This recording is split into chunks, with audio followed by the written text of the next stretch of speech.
Christopher David Lawson of Nepal.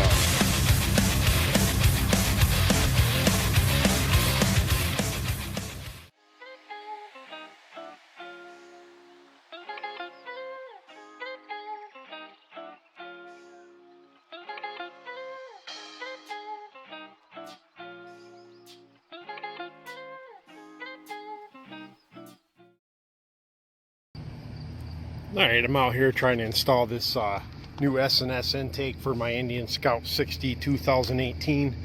So far I had the negative terminal detached and I moved the fuse box out of the way, getting ready to loose. I already got these bolts loosened up. I have to pull that out. That's the next step before I start pulling the tank off. Of course, there's some connections underneath I'll have to take off. I'll bring you along on the journey, and with that, alright, I took them 4 bolts out. I just lifted the tank and pulled it back slightly. There's the electrical connector right there you have to pull off to the fuel pump. That's the next step you got to do. Alright, that came off pretty easy. You just more or less pinch it with your hand. Next thing I got to do is I got to remove this fuel line that goes right there. You want to make sure you have some rags to pull that off. If your hands are bigger, you might want to move this coolant line out of the way too, just to get it, get it out of your way and get your hand in there a little easier. It is a tight fit underneath here with the frame and all. Alright, I got that disconnected. Now what you got to do is you got to try and get that out from underneath this piece of frame right here, and you can take your tank right off. I didn't end up taking that off, but I took my thermostat cover off to do it. Gave me a little bit more room to get my hands in there. You could take one finger underneath and just pinch those green things. But I think I'm going to have to cut this zip tie next because I can't quite get this past the coolant line. So I'm going to go ahead and do that now. Okay, I had the tank off now. Just take your time with that fuel line. It is a tight fit through here. Indian made everything nice and tight and stuff to fit through here. There's a dead bug in there too. But make sure too, when you go to do this, before you start tearing anything else apart, you have a jack underneath the frame. I have it strapped down on both sides just to make sure it doesn't move. And the next thing is going to be to take the frame. I think the frame rails off on the one side. You're going to want to make sure you start with the smaller bolt on the front, which is a 13 millimeter, and then you do the there's 4 15 millimeters that are holding this side of the frame together. Like I said, this is where the jack is important. If you have a hard time loosening these up or pulling anything out, it's because you don't have enough support, quite enough for the to hold the frame and engine up, everything. So just make sure you got the jack where you need it to be before you pull any of this out. Make sure you do these back ones first, as the instructions say, before you do anything with the front. They said if these are hard to get out, then you got to do, like I said, lift it up a little bit more. Alright, I had the frame rail off. Next thing you got to do is you got to loosen that clamp there, and there's 2 fittings, or 2 hoses, sorry, that go right there. You're going to have to disconnect the whole air box from that next. Alright, after wrestling with the stock air box for about 45 minutes, make sure you dispose of that piece of shit in the proper manner by throwing it out, because you'll never want to put it back on again. But there's a T-fitting that goes into the new S&S filter, and you're going to reuse the rear cylinder breather hose, and it comes with a new one. I believe you're going to have to cut it to fit, but I'm going to go ahead and get everything lined up on there now. It should be a piece of cake from here on out. Just for reference, that's how much of the new air hose that goes on the front. I cut off the breather tube that they sent with you, but that's just over an inch. Inch should be good.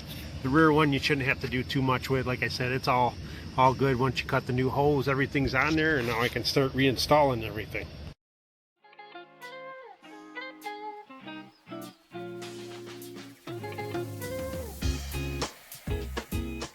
Something you'll notice too, the old air intake sat right on top of this coolant hose.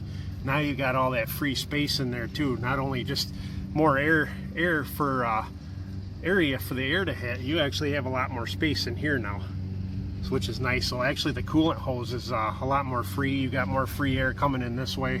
It's just all around, it's a lot more space. in there. You know, you got all this extra space in there now, so you should definitely get some good airflow out of this S&S intake. All right, once you get the tank set on the rubbers, make sure you block it up so you can get your hands in there. Don't forget to reattach your fuel line and your fuel pump wiring. It was actually easier for me to get it from the other side of this bike, so I'm going to go ahead now. I'm going to start bolting the tank back down. Make sure, of course, to plug in your 2 hoses before you snug the tank down. All right, everything's reassembled except for putting the seat on. I still got to do the PV3 tune on it, but I'm going to go ahead and get this thing started up, see if it starts up okay. We'll see how it sounds. But everything seems to be back on the bike okay so far. Still a little dirty, but okay, let's give her a start.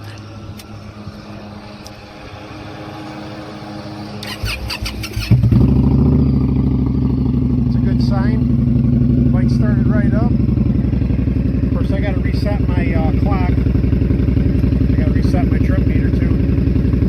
But, all right. Next thing is going to be to put the PV3 tune in there. Make sure this thing runs and doesn't throw any codes first. Alright, I got the bike up to normal operating temperatures. Making sure it didn't have any leaks or anything. Everything looks good, sounds good. Okay, the bike's not tuned up yet. Next thing will be to run the tune on it. It sounds pretty good. Alright, I'm reflashing the ECU now with the PV3.